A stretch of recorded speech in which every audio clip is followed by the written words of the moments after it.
This is take.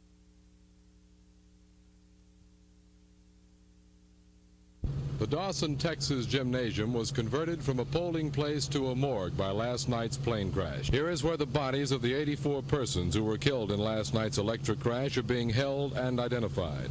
At the crash scene today, things were calm and well organized. The National Guard and Department of Public Safety had clamped a tight security ring around the immediate crash site, even using sentry dogs at places. All cars moving into the area were cleared through DPS roadblocks, and everyone entering the crash area was required to sign in and out. I saw a terrific red glare right in the middle of a rainstorm. And I looked to see what had caused the red glare, and I could see a ball of fire in the sky east of where I was. And it was falling, and I could see from the reflection of that red ball of fire looked like the fuselage of the aircraft watering into the ground. And when it hit, there was an explosion that lit up the whole valley. Relatives of the victims of this crash were seen milling around the streets of Dawson today, many also located at the motel in Corsicana, Texas, which also houses the headquarters for the investigation into the cause of this tragic crash. From Dawson, Texas, this is Bob Jett, Channel 8 News.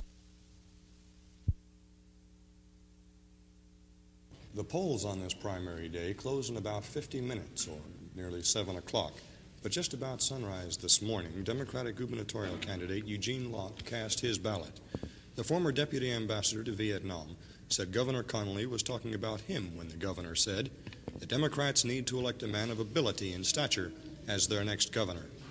The threat of inclement weather stayed some voters from the polls, in which, at least on the Democratic side, 10 persons were seeking the state's highest elective office. Voters also had the opportunity to express their feelings on 3 referendum issues: the legalizing sale of liquor by the drink, legalizing pari-mutuel betting on horse races, and milk price regulation. These issues are not binding on the legislature, but are merely a straw poll of the residents of the state. Persons casting their preferences in the American Party had quite a different task. Gene Lenore has that story. Dallas County Republicans were out in force today, putting up a show of force for Ronald Reagan and Richard Nixon. The GOP organization backing Reagan said Reagan groups would be set up in all of the county's 293 precincts. The party's only candidate with previous political experience voted this morning at the Herbert Marcus School in North Dallas. John Trice, who ran for state attorney general in 1964, made his choice today, and there's little doubt as to how he voted. Trice is one part of a trio of Republican attorneys who are opposing each other in this primary day. 5 other GOP candidates are unopposed, seeking statewide offices. 4 GOP legislative places are contested. For the most part, precinct nominees are uncontested in the GOP election. Lee? Other primary races to watch for tonight concern the 8th and 16th congressional districts. Channel 8 will begin coverage of the election results starting tonight at 7 o'clock. And at 8:30, Murphy Martin, Travis Lynn, and Bob Gooding will present complete and definitive results. For Gene Lenore and Mike Moss, this is Lee Salzberger reporting to Channel 8 News.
After extensive investigations and deliberation by the Southwest Athletic Conference, it has judged Texas A&M University in violation of conference rules. By unanimous action, the conference reprimands Texas A&M University for its conduct of football recruitment activities. The conference is gravely concerned over finding A&M guilty of a serious violation of conference rules for the second time in less than 3 years.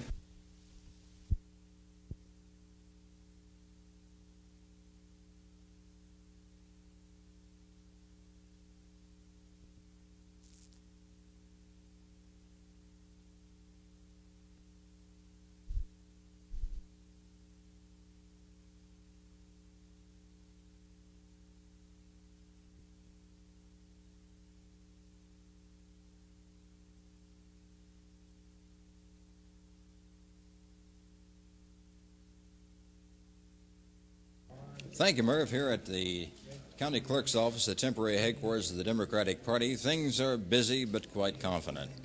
Unfortunately, Tom Mellis is not with us because he's busy tabulating returns, but his Chief Deputy Larry Murdoch is.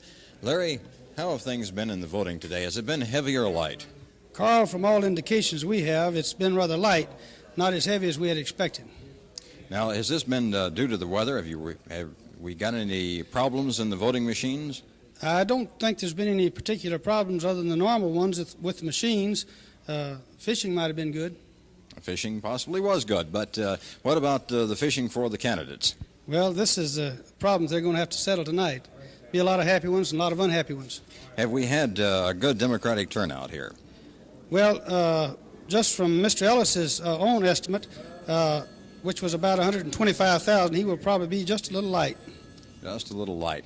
It's a little too early to tell what kind of a turnout we're going to have and what kind of a trend we're going to have in the various elections, but so far, how do you see it? In what respect now? In any particular race or overall? Overall. Well, the voting should be good. It should be heavier all over the state because it's beautiful weather. But still, here in Dallas, the returns have been late coming in, and as yet we have no real definite indication of any trend whatsoever for a light or heavy vote. Now, we've had a lot of controversy on the present voting machines. Have we had any problem with long lines or any problem with the machines? I voted in my precinct about 2:30 or 3 o'clock, and they had 3 machines and a line, maybe 15 people, which I wouldn't consider unusual. Thank you, Larry. Right now, we're going to go back to the studio, but we hope that later on we will have some more definite trends coming up. From here, this is Carl Mayo at the County Clerk's office.